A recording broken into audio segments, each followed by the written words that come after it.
अस्सलाम वालेकुम। प्रोग्राम का टहरा मैं हूँ वकास वलाना। वो कहते हैं ना, आते खुदा दा वैर, यानी इतनी ज़्यादा मसले नहीं क्रिएट करने चाहिए कि बाद में संभाले ना जाएं। कल चेयरमैन तहरीक इंसाफ इमरान खान मुश्तरका तहकीकाती टीम के सामने पेश हुए, उसकी अंदरूनी कहानी भी सामने आई, वो सब ने आपने देखी भी होगी कि उनसे मुख्तलिफ सवालात किए गए, उसके उन्होंने जवाबात दिए। उनका रवैया जो कि अब मुझे तो पता नहीं, मैं तो आई विटनेस नहीं हूँ, लेकिन वहाँ पर बैठकर जो उनका रवैया, जो पढ़कर रवैया आ रहा है, ये सारी खबर जो पढ़कर रवैया नज़र आ रहा है वो यही है कि अब वो थोड़े से आगे से झुक गए हैं। और लेकिन एक चीज़ पर वो आज भी बज़िद हैं कि वो कह रहे हैं ये हमारे लोग नहीं थे। हालांकि बार बार उनसे कहा गया कि इस बात को मान लेना चाहिए उन्हें कि गलती हुई है और इन लोगों को सज़ाएँ दें, क्योंकि ये बज़ाते ख़ुद तो नहीं थे। और लेकिन वो आज भी इसी बात पर कह रहे हैं कि वो लोग हमारे नहीं थे बल्कि एक साजिश की गई। फिर दूसरा, IMF ने आपको डील दे दी, उसके बाद हुकूमत जो थोड़ी कॉन्फिडेंट हुई, कल पेट्रोल की प्राइस में भी थोड़ा सा कमी की है। उसके बाद इलेक्शन की हतमी तारीख का भी ऐलान किया जाएगा। कल नवाज शरीफ और जो शहबाज शरीफ और जरदारी, उनके दरमियान भी मामलात काफ़ी तय पा गए हैं। आइंदा की आगे हिकमत अमली क्या बनने जा रही है, हालात किस तरफ जाएंगे, मरदमशुमारी पुरानी के साथ ही इन्होंने इलेक्शन में जाना है। हमारे साथ खेलदास कोस्तानी साहब हैं मुस्लिम लीग नून से, रहमानी साहब पाकिस्तान पीपल्स पार्टी से, और वन एंड ओनली मुजाहिद बरेलवी साहब मेरे उस्ताद मोहतरम मौजूद है। मुजाहिद साहब, ज़रा मंजर कशी करें ना सर, पिछले 3.5-4 साल की और उसके बाद 1 साल की और आइंदा आने वाले दिनों की। पाकिस्तान को आपस की लड़ाइयों में इतना डुबो गए हैं कि अब पाकिस्तान का आपके जितनी मेरी उम्र चले जाएगी, आप मेरे उस्ताद हैं, बड़े हैं, आपसे भी डबल उम्र मेरी हो जाए तो मुझे नहीं लग रहा कि पाकिस्तान इस चुंगल से, IMF से, इस लोन प्रोग्राम से, इस महंगाई से आज़ाद हो पाए। लग नहीं रहा ऐसा, आपको लगता है? आपने बहुत वसी कर दिया है। और ऐसा ना कहें, शायद रहमानी हमारे शहर की हैं और मेरे लिए तो बड़े हमारे इनके फैमिली रिलेशन है, इसी तरह हमारे मोहतरम दोस्त के भी। आप अच्छे अल्फाजों में याद करते हैं, आपकी मोहब्बत। और देखिए, मसाइल बहुत गंभीर हैं। मैंने कहा, अभी आप देखिए कि चीफ मिनिस्टर ने मेयर एडमिनिस्ट्रेटर को कहा कि कराची को उन्होंने दुनिया के 5 बदतरीन शहरों में शामिल किया गया है, दमास्कस और अलजायर और वो। अब आप सोचिए कि इकोनॉमिस्ट यूनिट ने, जी इंटेलिजेंस यूनिट ने नीचे से 5वें नंबर पर, माशाल्लाह, नीचे से 5वें नंबर पर 5 इंडिकेटर होते हैं: ट्रांसपोर्ट, माहौलियात, एजुकेशन, हेल्थ, इंफ्रास्ट्रक्चर। ये कोई ये नहीं होता कि उन्होंने कोई ज़बानी कलामी बकायदा नंबर दिए जाते हैं। हो सकता है कुछ में हम बेहतर हो, कुछ में कम हो, लेकिन मजमूई तौर पर तो वो दुनिया का सबसे बड़ा शहर कराची शहर, जहाँ मेरी बहरहाल एक बेहतर हुकूमत भी तसल्सल से जारी है। लेकिन ये ना कल परसों मेरे साथ मुजाहिद साहब, ये परसों शैला रजा साहिबा मेरे साथ थी और वो काफ़ी प्रोमिनेंट पर्सनैलिटी हैं सिंध की। उन्होंने कहा कि हमारी कराची में हुकूमत ही कब रही है भाई, ये तो उनसे पूछे ना जो हुकूमतें करते रहे। आज वो कभी दुल्हन की तरह नाराज हो जाते हैं, कभी वो मान जाते हैं, कभी कहते हैं जहेज लेना है, कभी कहते हैं नहीं लेने। MQM की बात कर रहा हूँ, तो कह रहे हैं उनसे पूछे, हमसे क्यों पूछ रहे हैं कराची का। ये पीपल्स पार्टी वाले कह रहे हैं। देखिए जनाब, मैं प्रोविंशियल किसी को नहीं कह रहा, जो अभी बाद में बात आएगी ना। मसलन ये कि फेडरल गवर्नमेंट के जो बड़े बड़े मंसूबे थे, पानी, मसलन एक K4 का मंसूबा है जो 8 साल से दोबारा उसका इफ्तिताह हुआ गवर्नर हाउस में, जो 13 अरब का मंसूबा था वो 110 अरब पर पहुंच गया है। और गौर कीजिए, अभी दोबारा संग बुनियाद रखवाया गया और वो अंकल बना दिया शहबाज शरीफ साहब को। फेडरल गवर्नमेंट पैसे उसके लिए भी अभी तक कोई मैकेनिज्म है। आप दूसरा लगा लें सर्कुलर रेलवे का, क्या हाल है आपका। यानी मुझे इंडिकेटर कह रहा हूँ, कराची में जब आबादी 1 करोड़ थी तो यहाँ 6000 बसें होती थी, ये भी उन्होंने बताया। आज जब आबादी 2.5 करोड़ है तो कराची में सिर्फ 26,000 बसें होती थी, आज कराची में सिर्फ 6000 बसें हैं। कहने का मकसद ये, माहौलियात को तो छोड़ दिए, जब बारिश होती है तो आप अब इससे अंदाजा लगा सकते हैं कि अगर आप ये डिसोन करते हैं कि जी कराची शहरी हमारा नहीं है 3 करोड़ की आबादी का, तो फिर सिंध में बचा क्या? फिर क्या नवाब शाह लड़काना सिंध गवर्नमेंट के अंडर में आते हैं, या दादू और ठट्टा और वहाँ चले, वहाँ सोचते हैं चले दूसरे। मैं इस बहस में ही नहीं पढ़ना चाह रहा था। मैं तो आपसे ये कह रहा हूँ, शैला बीबी मेरे काबिल एहतराम है कि ये पाकिस्तान का सबसे बड़ा शहर, रोशनियों के शहर, वो जो आप कह रहे थे ना कि मतलब अब आते नहीं, जो पहला सवाल आपने किया था बड़ा इंपॉर्टेंट है, क्योंकि अब केयर टेकर सेप्टर होने वाला है। इनकी गवर्नमेंट को गालिबन 4 हफ्ते से भी कम रहते हैं। कुछ लोगों को अभी तक यकीन नहीं है कि ये इलेक्शन होंगे। उसका सबब ये है कि आप कह रहे थे, आपने कहा कि जी खान साहब का रवैया नरम लचक नहीं था, जारहाना था। और अभी जॉइंट इन्वेस्टिगेशन हुई है, JIT बनी है, चार्जशीट अभी दी गई है, अभी मामला अदालत में नहीं आया है। आपको यानी और जितनी भी जो शवाहिद होते हैं, ऑडियो वीडियो को अदालतें नहीं मानती। आपको याद होगा सुप्रीम कोर्ट पर जब हमला हुआ था, काउस जी ने वीडियो पेश की थी, वो नहीं मानी थी। जस्टिस कयूम ने जब ये कहा था कि तुसी जरदारी साहब को सजा दो, उस ऑडियो को नहीं माना गया था।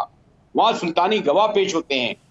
जब तक अली जैदी और ये जो फैयाज चौहान और ये जो गवर्नर साबिका रहा है हमारा, ये खुद पेश नहीं होते, और वो जो आज जो प्रेस कॉन्फ्रेंस करके रहे हो रहे हैं, वो पेश होकर कहें अदालत में, सुल्तानी गवाह बने कि हमें कप्तान ने हुक्म दिया था कि जाओ और आगे लगाओ। 60 दिन बाद भी केस अदालत में नहीं गया है। अभी JIT शुरू हुई है। ये JIT चलेगी तो आपका उस वक्त तक आ जाएगा जब आपकी एक असेंबलियां डिसॉल्व हो जाएंगी, ठीक है, एक नया सेटअप आएगा। मियां साहब की वापसी का मसला है। आज मैं पढ़ रहा था कि सिर्फ KP में जो है 3,500 सियासी कारकुन जेलों में है, जिनमें केसेस फौजी अदालतों में दे दिए गए हैं। मैं आपसे शाहिदा पूछता रहमानी हूं, बीबी की बहनें जो है 37, वो जेलों में, 37 खवातीन जेलों में। शाहिदा रहमानी की यकीनन MNA बहनें होंगी जो इनके साथ वहां बैठती हैं, जो एक इन्होंने बनाया हुआ है खवातीन का मुशरक। तो ये गैर मामूली हालात है, गैर मामूली इसको आप हालात, अंडर एस्टिमेट ना करें। और ऐसे हालात हैं कि जिसमें मेरा जैसा तालिब उनको पता नहीं। खुद देखिए, जरदारी साहब और शरीफ साहब बैठे थे। आमतौर पर जब पॉलिटिशियन बैठते हैं तो बाद में कोई स्टेटमेंट आता है, बयान आता है, वरना अफवाहें आती हैं। कौन निगरां वजीर आजम होगा, वज़ीर आला निगरां कैसे होगा। 60 दिन पहले अगर ये डिसॉल्व करते हैं या 14 अगस्त को करते हैं तो 60 दिन में इलेक्शन, 8 और 12 अगस्त को करते हैं तो 90 दिन में इलेक्शन। ठीक है, ये फैसले इतनी आसानी से होंगे क्या? इनकी मर्जी से होंगे? क्या ये मैनेज करके करवाएंगे? नहीं नहीं नहीं। ठीक है सर। ले जी, आपके कुछ पॉइंट्स शाहिदा रहमानी साहबा के लिए हैं। शाहिदा रहमानी साहबा, हालात गैर मामूली हैं और आपकी वो दोस्त, वो हमनवा बहनें जो आपके साथ असम्बली में भी बैठती थीं, उनमें से कुछ अब बार्स, बिहाइंड द बार्स हैं, तो आपको भी उनके लिए आवाज़ उठानी चाहिए कि इंसाफ होना चाहिए। हालात गैर मामूली हैं। ऐसे हालात में आपको माइनस तहरीक इंसाफ इलेक्शन में जाना पड़ा है या आप जाना चाह रहे हैं? बहुत शुक्रिया वकास। हमारे बिल्कुल जिस तरह आपके उस्ताद हैं, इस तरह बरेलवी साहब हम सबके ही उस्ताद हैं। और लेकिन उन्हें हालात गैर मामूली कैसे नज़र आ रहे हैं, वो किस तरीके से जो अदलिया है और कोर्ट्स हैं, बिल्कुल आपने सही कहा कि वहाँ पर शवाहिद भी पेश होंगे। लेकिन ये पूरी कौम ने देखा कि इस मुल्क में सिविल नाफरमानी की तहरीक चलाने का लाइव जो है हुक्म दिया गया। इस मुल्क में पार्लियामान पर हमले करने का, PTV पे हमले करने का, इदारों पे हमले करने का किसने हुक्म दिया? ये सारी चीजें तो बिल्कुल मौजूद है पाकिस्तान का। मैं समझती हूँ बच्चा बच्चा जानता है। आप भी सीनियर तजिया निगार हैं, माशाल्लाह, दानिश्वर हैं और एंकर हैं। ये तो आप मजाक कर रही हैं। लेकिन ये सोचे कि इस मुल्क के अंदर शहीद जुल्फिकार अली भुट्टो, जिसने वो आखिरी दम तक कहा कि मैंने ये कत्ल नहीं किया, मुझे इन्वॉल्व किया जा रहा है, लेकिन उनको तख्ते-ए-दार पर चढ़ा दिया गया। और आज तक उनको, जिसको कोर्ट ने एडमिट किया कि ये जो है अदालती जुडिशल मर्डर था, उसके बावजूद उस केस को नहीं सुना जा रहा। लेकिन एक साहब ऐसे हैं जो कि इस मुल्क में आग लगाने का हुक्म देते हैं, जो इस मुल्क में इदारों पे हमले करने का हुक्म देते हैं, जो इस मुल्क में शहदाओं की यादगारों पे हमले करने का हुक्म देते हैं। और ये सब कुछ हुआ और पूरी कौम ने देखा कि 9 मई के वाकयात किस अंदाज से हुए। और उसके बाद वो शख्स कहता है कि जी जो इस तरह से हमले कर रहे थे वो तो मेरे थे, बाकी उनको नहीं जानता। वो सबकी वीडियोस मौजूद है। मैं अगर कानून तोड़ती हूँ, मैं आइन को तोड़ती हूँ, तो मुझ पर वो कानून जो है उसका इतलाक सब तमाम पाकिस्तान की शहरियों को होना चाहिए, चाहे वो MNA हो, सेनेटर हो। मैंने एग्जाम्पल दी कि शहीद जुल्फिकार अली भुट्टो को एक झूठे मुकदमे में उलझा के फंसा के उन्हें जो है अदालती कत्ल ठीक किया है, गया, लेकिन उनको इंसाफ नहीं मिल सका। एक वो लेकिन ना शख्स जो अदालत ने डायरेक्ट फैसला तरीके किया नहीं से अभी, हमले और कर रहा है, आपने या खुद ही आपने कंक्लूड मुझे कर कहा दिया कि हुआ है कि वो मैं सारे के सारे मुजरिम हैं। को वो तो कह रहे हैं हमारे खिलाफ साजिश आप लोगों ने की है, जो 9 मई के अंदर नहीं, आप लोगों ने ही साजिश सब कुछ करवाया। देखिए, उनका तो ये बयानिया है कि साजिश हुई थी तो हुकूमत चली गई। उन्होंने एक साइफर लहराया था और कहा था कि इस मुल्क के खिलाफ अमेरिका ने साजिश की, फिर अमेरिका के पांव पकड़ लिए गए, फिर कहा कि चीफ ऑफ आर्मी स्टाफ ने साजिश की गई, फिर उनसे मुज़ाकरात की दावत दी गई, फिर कहा कि उस वक्त की अपोजिशन ने साजिश की थी। फिर आप तो देखें, इनका तो बयानिया रोज चेंज होता है, इनका नैरेटिव कोई एक नहीं है। ये हमेशा हर हम हमला करते हैं और फिर पीछे हो जाते हैं और उसको यूटर्न की इस्तेमाल देके और पॉइंट समझ आ गई। जय ले जी, खेलदास कोसानी साहब, कल ना मैं ना ट्विटर के ऊपर कोई तहरीक इंसाफ के कोई लोग थे और कह लें उनके सपोर्टर टाइप ही कुछ, वो एक ना मुझे बड़ी हंसी आई उसके ऊपर। वो पढ़ रहा था मैं कि 14 अगस्त 1947 को पाकिस्तान को आज़ादी मिली थी। अगर यह हुकूमत जो कि फैसला कर चुकी है कि 14 अगस्त को हम असम्बली ख़त्म कर देंगे, हुकूमत ख़त्म कर देंगे, तो पाकिस्तान को हकीकी आज़ादी मिल जाएगी। वलाना साहब, बड़ी मेहरबानी। देखें, पहली बात जो डिस्कशन हुई 9 मई के हवाले से, बात बड़ी सिंपल सी है। 9 मई का जो सानिया है, जो कुछ एक फाशिस्ट जमात है जो इस वक्त बदकिस्मती से बनाई गई थी, फिर वो फाशिस्ट बन गई, और उन्होंने जो अमल किया है, कल एक आपके सहाफ़ी है वकार सती साहब, उसका मैं ट्वीट देख रहा था, उसमें उस लीडर की मैं गुफ्तगू सुन रहा था।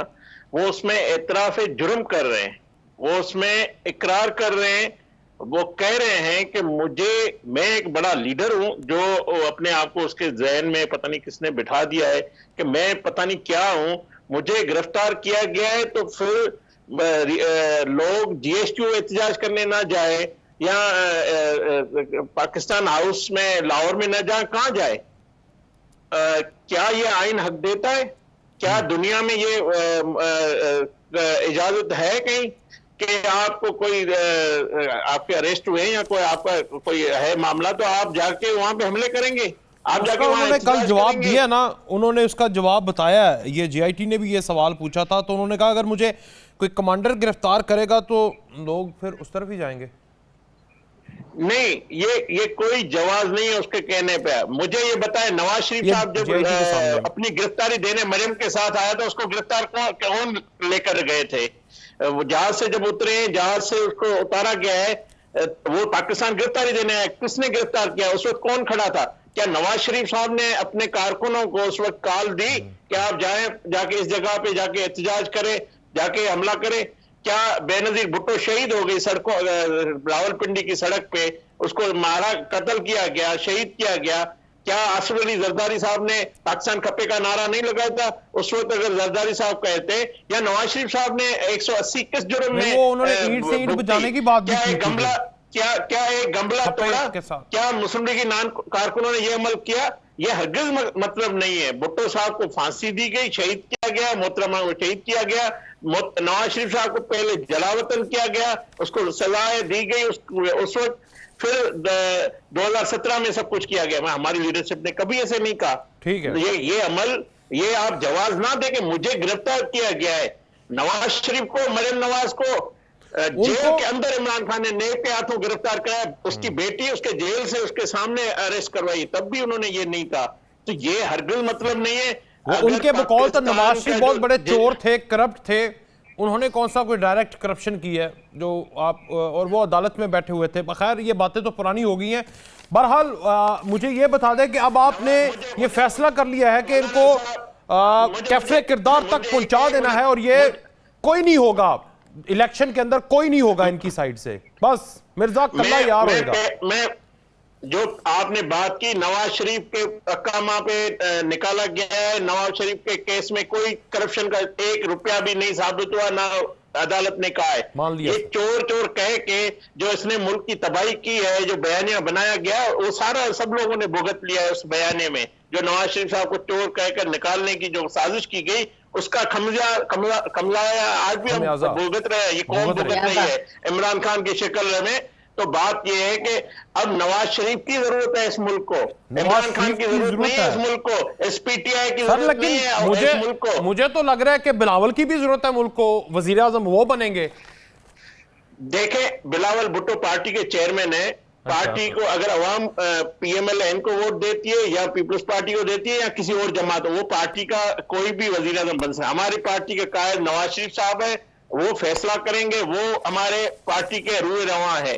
तो इसी तरह बिलावल भुट्टो अपनी पार्टी के, उनकी ख्वाहिश करना किसी भी पार्टी का ये हक है, पार्टी का ये आईन इजाजत देता है, पार्टी की डिसिप्लिन इजाजत देता है। ये बात वजीर आजम कौन बनेगा बात नहीं है, बात जो हो रही है उसकी मजम्मत करनी चाहिए बतौर कौम, हमको पाकिस्तानी जो हम सब है। अगर पाक फौज के इदारों को नुकसान होगा, जो हमें 75 साल में हमारा दुश्मन नहीं पहुंचा सका है, वो हमारे घर का बंदा कर रहा है, तो ये देखना चाहिए उसके पीछे कौन लोग है। जी मुजाहिद साहब, देखना चाहिए उसके पीछे कौन है, उसके पीछे कौन है, उसके पीछे तो वही है ना जो पिछले दिनों मजम्मत कर रहा था पाकिस्तान में इंसानी हकूक की खिलाफ वर्जियों की, वो है इसराइल। और इसराइल खुद बहुत बड़ा इंसानी हकूक की खिलाफ वर्जी करने वाला मुल्क है। और फिर सवाल सुन लें वकार साहब। जी जी सर, मैं सिर्फ सवाल करूंगा, ऑब्जर्वेशन नहीं दूंगा। अच्छा, ये जो कह रहे हैं, और दोनों, पहली बात तो ये कि ये जो कह रहे हैं सुप्रीम कोर्ट पर हमला हुआ था या नहीं, उसकी वीडियो मौजूद है। और उस हमले के बाद जब मियां शहबाज शरीफ में, तब तो आप बड़े आतिश जवान होंगे, आपने तो अपनी जवानी में खुद देखा होगा। वो ना नहीं, हमला हुआ, वो केस काउस जी ने वीडियो पेश करा, वो नहीं माना गया, सुप्रीम कोर्ट पर हमला हुआ जी सर। बाकायदा एक मियां साहब ने सिटिंग आर्मी चीफ का जहाज अगवा किया था या नहीं? मैं उस वक्त जो कह रहा था सर 2014 में PTV पे हमला हुआ था या नहीं हुआ था? शलवारें लटकी थी सुप्रीम कोर्ट के ऊपर या नहीं लटकी थी? अब आप सुने, आर्मी चीफ का जहाज अगवा हुआ था या नहीं हुआ था? ठीक, अगर कोर्टें होती तो उन्हें सराय मौत होती मियां साहब को या नहीं? जहाज अगवा हुआ या नहीं? सर 2021 में 2022 में आर्मी चीफ को अथॉरिटी गवाह थे। बात सुने ना भाई यार, आप या तो मैं नहीं बात करूं। जी जी। और जहां तक बात है करप्शन की, ये हुदैबिया केस में इसहाक डार साहब सुल्तानी गवाह बने थे, जिसमें उन्होंने तमाम करप्शन के राज खुले थे। इन तीनों सवालों का जवाब दे दें मुझे। ठीक सर, थोड़ा सा मैं बोल लूं फिर वो देंगे उनकी अपनी पार्टी का। चलें जी, शायद रहमानी साहब इन तीनों सवालों का आप जवाब दें। वलाना साहब मैं जवाब देता हूं, मुझे मौका दें। शायदा साहब से पहले पूछ लें, फिर आपकी तरफ आएंगे। थक जाएंगे आप जवाब देते देते, सवाल नहीं खत्म हो गए मुजाहिद साहब के। भुट्टो साहब को शहीद जुल्फिकार अली भुट्टो का अदालती मर्डर हुआ था, क्या उनको इंसाफ मिला? शहीद मोहतरमा बेनजीर भुट्टो साहिबा का जिस तरीके सवाल का जवाब मांग रहे हैं, सवाल तो मांग ही नहीं रहे। शहीद किया गया, क्या उनको इंसाफ मिला? क्या उन अदालतों ने उन्हें इंसाफ दिया? किस अंदाज से? जी जी जी जी। और जिस अंदाज से शहीद मोहतरमा 5 साल जब आपकी गवर्नमेंट आई तो आपने वो केस खोला। सदर जरदारी साहब को करप्शन के इल्जाम में करप्शन का नैरेटिव बयानिया बनाया गया, 11 साल जेल में रखा। फिर इमरान खान की हुकूमत में हम सब खवातीन को, आप खवातीन की बात कर रहे हैं ना, हमें सड़कों पे घसीटा गया, हम पे वाटर कैनन फेंके गए। हमारा जुर्म ये था कि हम चेयरमैन बिलावल भुट्टो साहब के साथ एक नैब के पेशी में जा रहे थे, हम 4 MNA जा रहे थे, हम सब खवातीन के साथ जो तशद्दुद हुआ, जो घसीटा गया, जो मारा गया और जो जेल में बंद किया गया, ये सब कुछ हुआ। उस वक्त ये इंसानी हुकूक के चैंपियंस की आंखें नहीं खुली थी। आज वो शख्स जो इस मुल्क में एक बैरूनी एजेंडे पे लाके पाकिस्तान की को तबाही के दहाने पे पहुंचा गया और पहुंचा रहा है, आज भी वो बैरूनी आकाओं के इशारों पे कर रहा है। आज इसके लिए हमारी इतनी हमदर्दियां क्यों है? हम क्यों कह रहे हैं नवाज शरीफ साहब का जो भी आपने अभी बात की कि जी वो तैयारा हाईजैकिंग, क्या वो रियलिटी थी? क्या वो ये सारा आपको मालूम है कि उसके पीछे एक माशाल्लाह मुल्क में लगाना था और जो कि लगाया गया, और 10 साल इस मुल्क के अंदर फिर तालिबानाइजेशन को मुसल्लत करके इस मुल्क को जो है आग और खून की होली खेली गई। अब जब मुल्क में जमहूरियत का एक तसलसल 2008 से बीबी शहीद के शहादत के बाद इस मुल्क में जमहूरी अमल चल रहा है और इमरान खान साहब के साथ भी कोई ज्यादती नहीं हुई, वो वोट ऑफ नो कॉन्फिडेंस को फेस करते अगर वो माइनॉरिटी में थे तो वो भरपूर अपोजिशन के साथ बैठ के पार्लियामान के अंदर जो है वो अपनी बात करते हैं। वो किस तरीके से आजादी की बात करते हैं, उनके नैरेटिव को किस तरीके से, मैं कहती हूँ ये जो अपने आप को हम दानिशवर भी कहते हैं, अक्ल कुल भी कहते हैं, सब कुछ कहते हैं, फिर वो आके उसको फेवर में किस तरीके से करते हैं, मेरी समझ में नहीं आता। ये समझाते हैं मुजाहिद साहब। अभी एक छोटी सी ब्रेक लेते हैं, वापस आते हैं, मजीद बात करते हैं।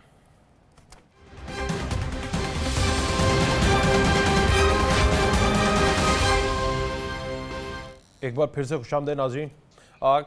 खेलदा साहब आपकी टर्न है सर, जवाब दें तीनों जी सवालों का। जी देखें, जो पहले बात उन्होंने की हाईजैक तैयारा केस में, जिसी तरह मेरी बहन MNA साहबा ने फरमाया, इस ऐसे झूठे केसेस बनाना, और उस केस में भी नवाज शरीफ साहब बाज़त बरी हुए थे, और उस ये जो साजिश की गई एक मुल्क में मार्शल लॉ लगाने की, वो भी सामने आ गई, और वो मुशर्रफ का दौर भी हमने भुगता, मुशर्रफ का 11 साल का काला दौर भी हमने भुगता। अभी इसी तरह नवाज शरीफ साहब को ये पनामा का बहाना बनाकर अकामा में निकाला गया। जो हुदैबिया केस की बात कर रहे हैं, ये तमाम केसेस झूठे बनाए गए थे। जिस तरह वो केस बनाया गया इसी तरह ये केसेस भी बनाए गए हैं, और इंशाल्लाह वक्त आएगा उसमें भी कायद नवाज शरीफ साहब सुरखरू होंगे और बाज़त बरी भी होंगे। मरियम नवाज साहिबा पे भी केसेस बनाए गए, उसी केस में वो भी बरी हो चुकी है। तो ये केसेस बनाना सर, वो तो मैंने देख लिया ना कि शहबाज शरीफ के ऊपर फर्द जुर्म आयद होनी थी, अगले दिन वो वजीर आज़म बन गए, बरी हो गए। ये कौन सा मुश्किल काम है, हो जाएंगे वो भी। जब झूठे केसेस बनाए गए हैं, ताकत की बुनियाद पे बनाए जाते हैं। राना सनाउल्लाह को हीरोइन के झूठे केसेस में इमरान खान ने अंदर कर दिया था, तो ये केसेस की कोई नहीं होती है। अच्छा, ऐसे केसेस बनाना, हम हमारी खुद भी सियासी जमातों की भी गलतियां, हमने भी एक दूसरे पे केसेस बनाए। बात यह है कि उनकी कोई उसका डिफेंस इस तरह आप नहीं कर सकते कि जिस तरह 9 मई को आप उसके बचाव नहीं कर सकते कि ये केसेस बने थे, ये हमले हुए थे। भाई ये वक्त साबित करता है। यही जो वजीर आला पंजाब थे अपना, आज जो जेल में है, इसी ने जब नून लीग में थे, ये सुप्रीम कोर्ट में उस वक्त वो वहां मौजूद थे, उन्होंने ये सारी साजिश की थी। खेलदा साहब एक बात बताएं, आपने ना बातों बातों में बड़ी अहम बात कर दी मेन किरदार थे कि आप लोगों ने एक दूसरे के ऊपर केसेस बनाए और आज आप एक दूसरे के साथ मिलकर हुकूमत कर रहे हैं। तो एक बंदे के ऊपर 150 केसेस जिसके ऊपर आप बना रहे हैं, तो जब आपके ऊपर इतने केसेस बनते थे तो आपको भी थोड़ी समझ आ जानी चाहिए कि अब जमहूरियत को इस तरह तो नहीं चलने देना चाहिए ना जमहूरियत लूली लंगड़ी होके मैशत वाली के मांगे तांगे पे चल सकती है, और ना ही जमहूरियत इंसानी हकूक की खिलाफ वर्जियां करके चल सकती है।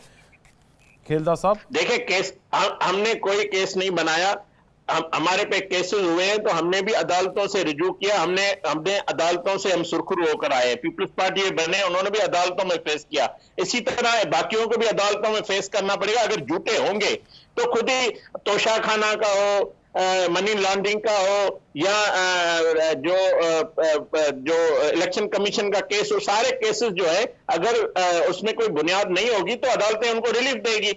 अगरचे उसमें 9 मई का जो केस है वो तो खुल्लम खुला केस है, इस पे तो ये हुकूमत का कोई काम ही नहीं है। ये किसी में कोई मुल्क इजाजत नहीं देता, कोई आइन कानून इजाजत नहीं देता। अपने इदारों पे, अपनी फौज पे, अपने तनसीबात पे, अपने GSQ पे, जो हमारे लिए पाकिस्तान को दिफा में, दुनिया को, जो हमारे दुश्मन के लिए हमने सब कुछ किया हुआ है, उसको अपने घर के लोग बैठ के उजाड़ने की कोशिश करेंगे तो ये आइन इजाजत देता है, ना कानून इजाजत देता है, ना सियासत इजाजत देती है, ना जमहूरियत इजाजत देती है, ना किसी को भी इसको सपोर्ट करना चाहिए। ये इस्राइल सपोर्ट उसको कर रहा है, ये बाकी कोई लोग साजिशी उनको सपोर्ट करते होंगे। मैं आपके साथ इत्तेफाक करता हूं इस पॉइंट पे। तो मुजाहिद साहब एक बात ये तो मुझे बता दें, ये तो आप डिस्कशन कर ही रहे हैं, आज वजीर आजम पाकिस्तान कह रहे हैं कि पिछली हुकूमत के वजीर आजम ने एक ईंट नहीं लगाई, बल्कि उन्होंने सारी तवज्जो मरकूज रखी ईंट से ईंट बजाने पर। तो भाई जब आप इस तरह करते हो तो फिर भरने की भी थोड़ी सी सख्त रखो, बर्दाश्त रखो। तो आपने सवाल ही उठाया था ना, जरदारी साहब, शहीद मोहतरमा पे, अदीब पे, जितनों पे भी जो केसेस बने हैं वो सब केसेस नवाज शरीफ साहब के दौर में हुए। और वो याद है आपको सैफुर रहमान जिसको बड़ा कहा जाता था, जिसने क्या करा था, और जो जरदारी साहब के पांव में गिर गया था। जस्टिस कयूम जो थे ना, जस्टिस कयूम साहब, उनकी ऑडियो वीडियो तक लीक हुई थी रवान लेकर, जिसमें वो कह रहे थे खालिद अनवर साहब से कि शहबाज प्राइम मिनिस्टर का बड़ा सख्त प्रेशर है, इनको तुसी सजा क्यों नहीं देते। जबान जो सर, वो कटी थी दौर जरदारी गुजर गया साहब ना। की, वो इस दौर में कटी थी। पुरानी यादें तमाम भुला दी। केसेस जो बने, तमाम केसेस मुजाहिद ये साहब, बने, वो तमाम पुरानी केसेस यादें भुला दी, नए नए दौर में नहीं। आ गए हैं, नई दोस्तियां हैं, नए रिश्ते हैं, क्या अगर हो आगे गया अब तारीख की आपको? बात करेंगे तो ये अभी मैं क्या करूंगा, क्या सुप्रीम कोर्ट पे हमला अगर हुआ तो एक जस्टिस सज्जाद अली शाह, क्योंकि जो है वो सिंध से ताल्लुक था उसका, वो इसलिए उसके कोर्ट पे हमला हुआ, चौधरी के कोर्ट। और जो मैं ये नहीं कह रहा, बात ये है कि देखिए, मैं सिर्फ ये नहीं कह रहा, मैंने आपसे क्या कहा था, इमरान खान 9 मई में मुलव्विस है, कप्तान मुलव्विस है, इन पे मुकदमा चलाए, इन्हें जो करारवा की सजा भी दें। और आप तो फौजी कोर्टों में ले गए ना उस केसेस को, 102 लोगों के केसेस। ठीक। जब अब फौजी कोर्टों की भी हिमायत की जाएगी, और अगर फौजी कोर्टें होती 98 में, तो मियां साहब को हाईजैकिंग केस में फांसी होती। वो उन्हें हुआ है, वो सेहत की बुनियाद पे गए हैं, बाइज्जत बरी नहीं हुए। बाइज्जत अगर बरी होते तो अब तक उन्हें आ जाना चाहिए था ना भाई, दुबई तक तो आ गए, कराची क्यों नहीं आए ये बताइए? उनके भाई की हुकूमत है। खेलदा साहब, है कोई जवाब ਤੁਹਾਡੇ ਕੋਲ? देखें, नवाज शरीफ साहब आएंगे, जो भी उन पे केसेस है वो उनका सामना पहले भी उन्होंने किया है। ये कहना नवाज शरीफ नहीं आएंगे, नवाज शरीफ साहब अगर नहीं आना होता तो वो 18 जुलाई को पाकिस्तान नहीं आते अपनी बेटी को लेकर, 13 जुलाई, जाके जेल में, जिसको 13 पता मुझे 2018 जेल जाना है, उसके साथ क्या 13 जुलाई को, सॉरी, तो वो नहीं आते। नवाज शरीफ अब भी आएंगे। ये झूठे केसेस हैं, ये कहानियां बनाई गई है, और उस कहानियों की और उस झूठे केसेस ने पाकिस्तान ने भुगता है, और इस मुल्क की आवाम ने भुगता है, और किसी ने, ये दानशूरों ने नहीं भुगता। ये आप 22 करोड़ आवाम से पूछें, आज पाकिस्तान की मईशत तबाह है, आज हम गिड़गिड़ा रहे हैं IMF की तरफ। ये सारे मैं बार बार कह रहा हूं, उसके नतायज हमने भुगत दिए हैं। ये केसेस को हमने पहले भी फेस किया है, आइंदा भी करेंगे। ये केसेस, इनकी कोई बुनियाद नहीं है, इनकी ये सिर्फ एक साजिश की गई थी कि नवाज शरीफ को किस तरह 2017 में निकाले, और इस केस में कोई वो ऐसी, उनके किरदार भी मौजूद है, वो अब एतराफ कर रहे हैं, वो बता रहे हैं कौन को। होना तो ये चाहिए कि नवाज शरीफ के केसेस पे ये माफिया मांगे, ये भुट्टो के कत्ल पे माफिया मांगे। ये जो इन्होंने पाकिस्तान के सियासतदानों के साथ किया है, इन अदालतों में जो ये फैसले हुए हैं, यहाँ अच्छे फैसले भी हुए हैं, यहाँ पे तल्ख फैसले भी हुए हैं, जो जिस वजह से आज भी पाकिस्तान भुगत रहा है। ठीक है शाहिदा साहबा, वैसे ना आप पीपल्स पार्टी के ऊपर कभी कभी मुझे बड़ा प्यार आता है, बड़ी कुर्बानी है पीपल्स पार्टी की। देखें ना, उन्होंने एक बंदे को ऐसे पीछे से पुश किया, चल भाई शहबाज शरीफ आगे लगो, अपनी स्पीड दिखानी है, हम आपके साथ हैं, बैक पे खड़े हैं। आज IMF के साथ मुआहदा, मुबारकबाद वज़ीर ख़जाना को, पाकिस्तान ट्रैक पर, मुबारकबाद वज़ीर आज़म को, पाकिस्तान जो है वो महंगाई में या पेट्रोल में कमी, मुबारकबाद वज़ीर ख़जाना को। वज़ीर ख़ारजा को क्या मिला और क्या वो किस तरह, मुझे समझाए ना, आज मुझे आपने समझा के जाना है कि वो किस तरह वज़ीर आज़म बनेंगे जब पंजाब के अंदर सीट एडजस्टमेंट तक की इजाज़त नहीं है राना सनाउल्लाह के बकौल। देखिए, पीपल्स पार्टी ने हमेशा असूलों की सियासत की है। सबसे लार्जेस्ट पार्टी जो थी असम्बली में वो PMLN की थी, और उनको प्राइम मिनिस्टर की हुकूमत बनाने की ऑफर जो है दी गई PDM की जानिब से। तो ये एक असूली फैसला था, इसमें कोई दो राय होनी नहीं चाहिए कि जो सबसे लार्जेस्ट पार्टी होती है उसी का अपोजिशन लीडर होता है। अगर अपोजिशन में और अगर गवर्नमेंट में हो तो फिर वही हुकूमत बनाता है। आपने बात की और इस बात को दुनिया मातरिफ है, और प्राइम मिनिस्टर ऑफ पाकिस्तान ने बरमला इसका इजहार किया कि आज जितनी भी हमें कामयाबी मिल रही है उसका क्रेडिट वजीर खारजा चेयरमैन बिलावल भुट्टो जरदारी साहब को जाता है। जितनी जांफिशानी के साथ दिन रात उन्होंने मेहनत करके अपनी जाती खर्चे पे दुनिया भर के दौरे किए, और पाकिस्तान का जो मुकाम खोया हुआ जाती खर्चे पर दोबारा वापस दिलाने, जाती खर्चे पर, शायदा साहबा, जाती खर्चे पर, जी बिल्कुल, उन्होंने बिलावल साहब का पर्सनल बिजनेस क्या है जो इतना पैसा उनको आ रहा है? दौरों की तफसीलात, अपने तमाम दौरों की तफसीलात उन्होंने पेश कर चुके हैं मीडिया में। ये मेरे ख्याल से 13 करोड़ रुपया बनता था शायद, मैंने देखा था जी। आप लोग माफी के किस्सों को दोहराते रहेंगे, चाहे वो पार्टी अगर अपनी गलतियों की माफी मांगकर हम इस मुल्क के लिए अगर एक हुए हैं, तो अब भी बहुत से लोगों को अगर ये तकलीफ है कि जी माजी में आप ये करते थे, माजी में आप, ठीक है, पीपल्स पार्टी का दिल बड़ा है, उसने तमाम माजी के जो भी उसके साथ ज्यादतियां हुई, गलतियां हुई, उनको माफ किया, और इस मुल्क के लिए हमें साथ चलना चाहिए। अगर इमरान खान के अंदर भी इतनी जुर्रत होती तो उनको चाहिए था कि माफी मांगते कि उन्होंने इस मुल्क के साथ, इस कौम के साथ जो ज्यादती की, जो झूठे वादे किए, उनको माफी मांगते। और उनमें तो ये जुर्रत नहीं है, एक तरफ एडमिट करते और दूसरी तरफ वो जुर्म करते भी हैं और लोग आवाम को पाकिस्तान को गलत नैरेटिव देके उकसाते हैं कि पाकिस्तान के आइन को भी तोड़ा जाता है, पाकिस्तान के कानून को भी तोड़ा जाता है। ये सारी चीजें तो वो प्रैक्टिकली करके दिखा रहे हैं, लेकिन पीपल्स पार्टी ने कभी ऐसा नहीं किया। हमारी मोहतरमा शहीद बेनजीर भुट्टो साहब शहीद हुए तो हमने पाकिस्तान खप्पे का नारा लगाया, ये नहीं कहा कि पाकिस्तान के इदारों पे हमला कर दो। हमने कभी ये नहीं कहा जब भुट्टो साहब को शहीद कर दिया गया अदालती थोड़ा बहुत तो हुआ था और इलेक्शन हमने नहीं कहा कि लेकिन हमला कर दो। जी चले मुजाहिद साहब, ये वैसे ना देखें ना, पीपल्स पार्टी का इतना बड़ा दिल है कि माजी को भुलाकर आगे निकल गए हैं। आप भी अपना थोड़ा सा दिल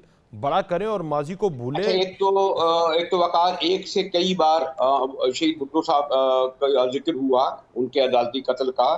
एक तो ये उस वक्त जब उनका जो ऑफिशियल अखबार मसावात निकल गया था मैं तो उसमें जो जिन सहाफियों को मैंने भी 6 माह कैद बामुशक्कत काटी है फौजी अदालत से, एक तो मैं आपको ये बता दूं। सही। और भुट्टो साहब का जो अदालती कत्ल हुआ, उसके कत्ल करने वाले जनरल ज़ियाउल हक थे। और शायदा बीबी को जरूर याद होना चाहिए कि ज़ियाउल हक साहब ने नवाज शरीफ को अपना मुंह बोला बेटा कहा था।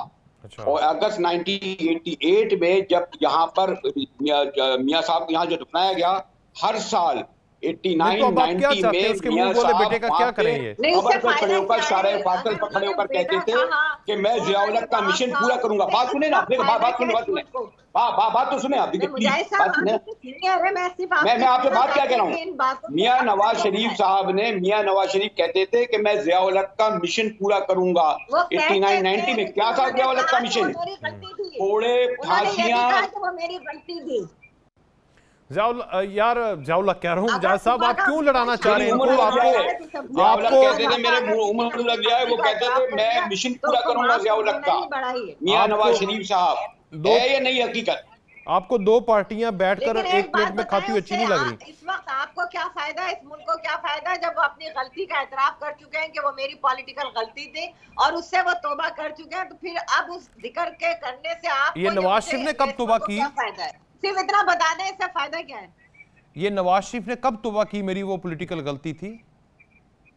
जी बिल्कुल, उन्होंने अपने जलसों में 1-2 मरतबा ये बात की। अच्छा, कि जो खेलदा साहब का साथ दिया था वो गलती थी। हैं खेलदा साहब?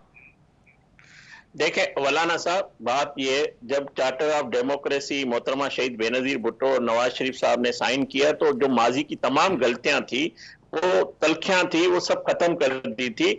आज पाकिस्तान को इन चीजों की जरूरत नहीं है जिस डिबेट में आप लेके जा रहे हैं मेरे मुजाहिद साहब। ये माजी को अगर खोलना चाहते हैं तो हर किसी कहीं न कहीं से न कोई तलखियां भी है, गलतियां भी है, सियासत में होता है। हम वो अब आज पाकिस्तान में आज की बात करें, आज अगर आप पीपल्स पार्टी के जो चेयरमैन साहब हैं, जो हमारे खारजा वजीर है, वो इस वक्त अगर अच्छा काम कर रहे हैं, 3.5 साल के प्रोजेक्ट ने जहां पाकिस्तान को तना कर दिया था दुनिया में, अगर वो दुनिया में जाकर दोबारा पाकिस्तान की साख बाल कर रहे हैं, एक नौजवान है, तो उसे हमें अप्रिशिएट करना चाहिए। यही जमहूरियत है। हम कल के एक दूसरे के मुखालिफ थे और आइंदा भी हम एक दूसरे के इलेक्शन खिलाफ लड़ेंगे, मगर आज जिस मकसद के लिए हम सारी तमाम जमातें इकट्ठे हैं, वो हमारे लिए पाकिस्तान है।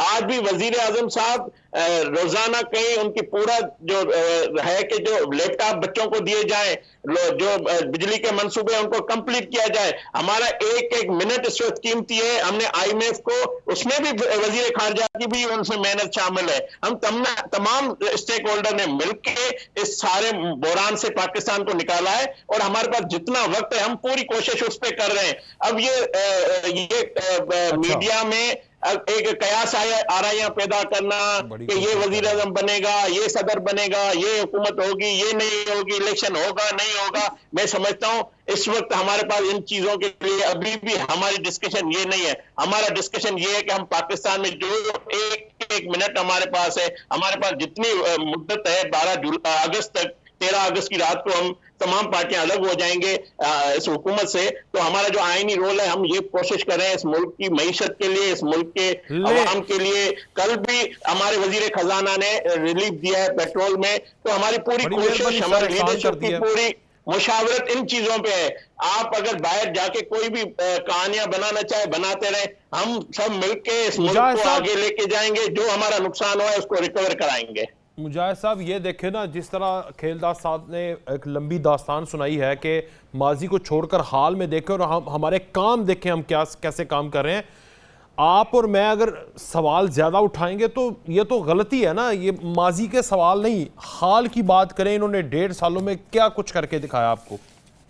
देखो, आपने गलत करा, हाल ही हाल जोड़ कर दिया। अगर माजी के जनरल ज़ियाउल हक को जो है ऐवान, जिस तरह बाहर की कौमें करती हैं, अगर शराय दस्तूर पर उनका मुजस्सिमा लटका दिया जाता ना, तो फिर शायद मुशर्रफ भी नहीं होता कि इस शख्स ने एक इलेक्टेड प्राइम मिनिस्टर को जो है फांसी चढ़ाई, जमहूरियत को 10 साल गद्र किया और जाली इलेक्शन करवाए 85 के, और एक जाली मुसलत की आज भुगत रहे हैं उसको।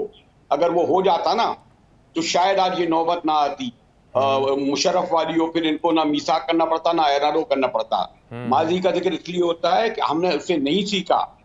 आज जो सॉरी टू से शायद हम जनरल शुजा पाशा, ज़हीरुल-इस्लाम, फैज हमीद, इनके नाम भी ना इस तरह सुन पाते। सही कह रहे हैं आप जितने भी सलूट कर लें सिविल मिलिट्री इस्टेब्लिशमेंट को, हमारी दोनों बड़ी मोहतरम पार्टियां का फर्ज है।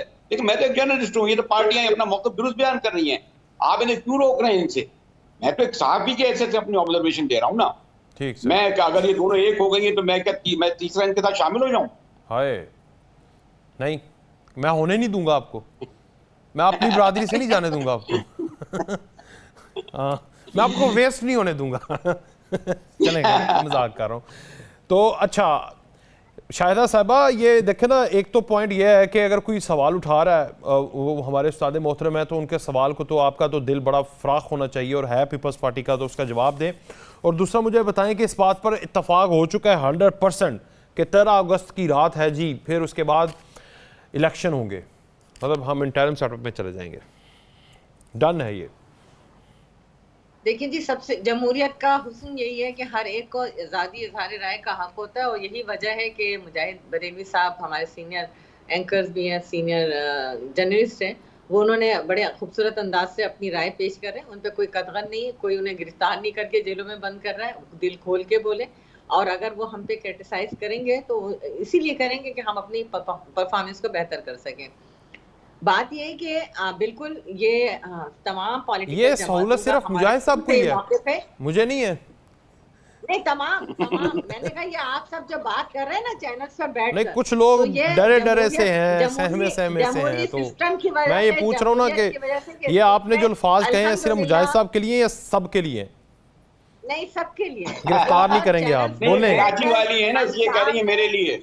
138, 139 चैनल जो बैठ के उसके अंदर बड़े बड़े दानिश्वर, बड़े बड़े जर्नलिस्ट बैठते हैं, अपने तजिया देते हैं, तो और चाय पीते हैं। गायब है ना हमारे दोस्त पॉलिटिशियन को, तो मैं पूछ रहा था कि ग्रास रूट पे जाते हैं, जो लोगों को फेस करते हैं, जो लोगों से वोट लेते हैं, जो उनसे वादे करते हैं उसको पूरा करने की कोशिश करते हैं असल। वरना आप एक वार्ड अगर जीत कर दिखाएं तो मैं आपको सलाम पेश करूंगी कि ये कितना मुश्किल और कठिन काम है पॉलिटिक्स करना। और ये हमारा तो ये ख्वाब है कि इस मुल्क में अल्लाह ताला हमेशा जमहूरियत चलती रहे, इस मुल्क के अवाम जो है खुशहाल हो, ये मुल्क तरक्की के रास्ते पर गामजन हो। और ये शहीद मोहतरमा बेनज़ीर भुट्टो साहिबा के करना भी शायद अभी भी आसान नहीं है, जो उनकी शहादत हुई है उसके बाद से मैं भी कहने लगा था आप और मैं एक वार्ड जीत के दिखाते हैं ताकि शायद साहब हमें करना भी आसान नहीं है। जब मैंने कहा था ज़ियाउल हक का माशाल्लाह जब मसवाद बंद हुआ तो हम लोगों ने 4 लोगों के कोड़े पड़े थे, वो सहाफ़ियों के पड़े थे। आसान नहीं है जिस पर हम बैठ के चाय पीते हैं, तज़िया करते हैं, ये बड़े खारदार रास्ते हैं जिस पे शहीद मोहतरमा बेनज़ीर भुट्टो साहिबा ने शहादत दी, और आज उनके खून लहू के नतीजे में इस मुल्क के अंदर जमहूरियत चल रही है। 2008 ये सारे हर प्रोफेशन अपनी जगह पर, अपनी डोमेन में बहुत ही मोतबर है, सहाफत अपनी जगह पर, सियासत अपनी जगह पर, मगर जो बात आपने शुरू में कही थी ना, तो उसमें यह है कि थोड़ा सा प्यार मोहब्बत करें। मुजाहिद बरेलवी साहब को अलाउ करने के बाद बाकी लोगों को भी अलाउ करें। जो थोड़े दोस्त, एक दो दोस्त जो हैं वो हमारे गायब हैं, उनका नाम भी नहीं मैं लेता, आप सबको पता है, उनको भी ज़रा प्रोड्यूस करें। थोड़ा सी अपनी, आपकी हुकूमत है, आपका वज़ीर ख़ारजा है, दुनिया के मुल्कों को जाकर क्या बताएगा जब उससे ये सवाल होगा कि आपके मुल्क में इंसानी हकूक़ की खिलाफ वर्जियाँ हो रही हैं, सहाफ़ी गायब हैं, लोग गायब हैं, तो क्या जवाब देगा? ये सवाल कोई कर सकता है आपसे, तो इसलिए ज़रा प्यार मोहब्बत करवाएं। बिल्कुल।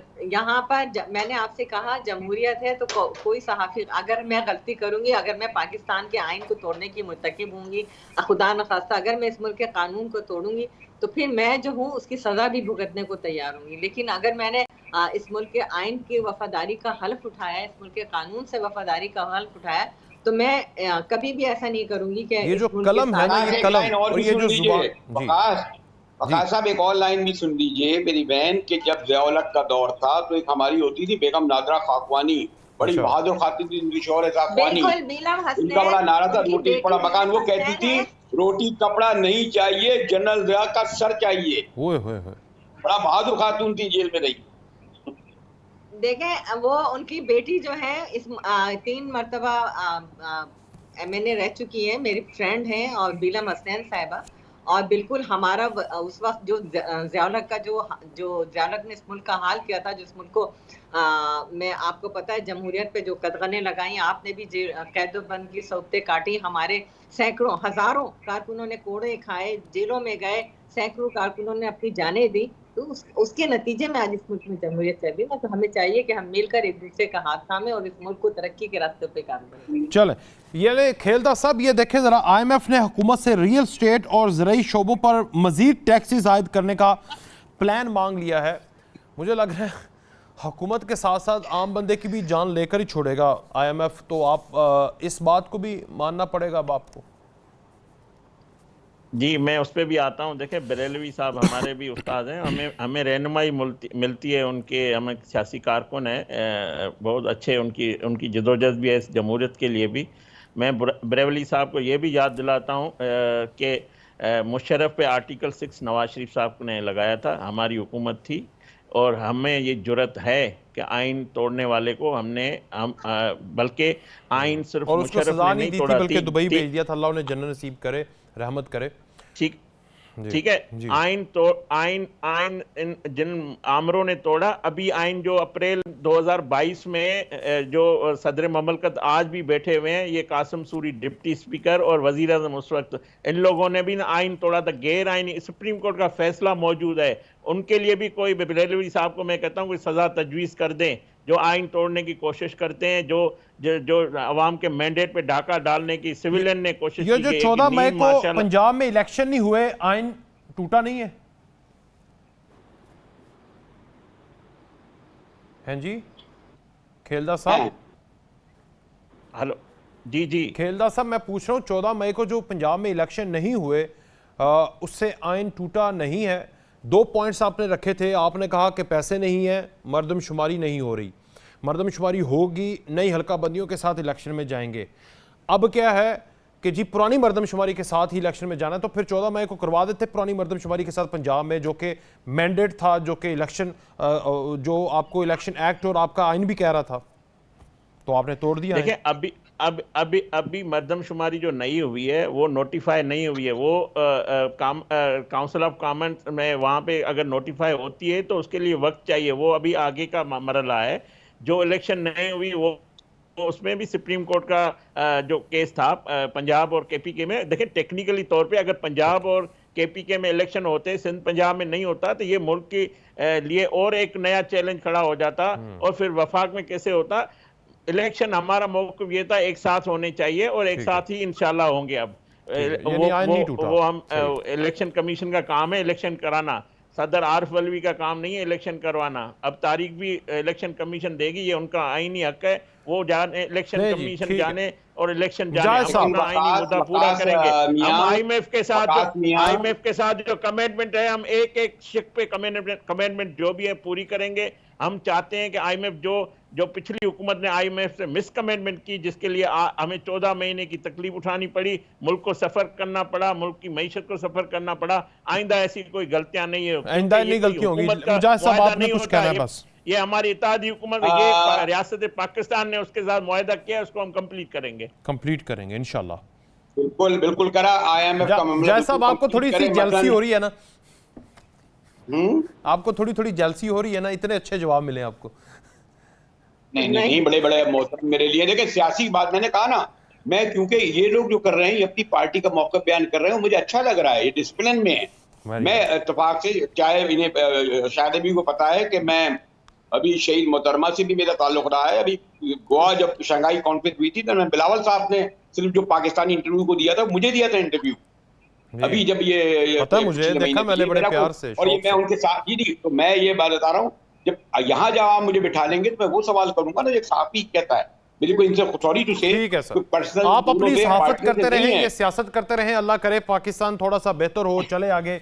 आप सबकी इजाज़त के साथ बहुत अच्छा लगा आपसे। मुजाहिद साहब आपका भी शुक्रिया, बरेलवी साहब और शाहिद साहब आपका भी, और खेलदास कोसानी साहब आपका भी बहुत शुक्रिया। इजाज़त जी, अल्लाह हाफ़िज़।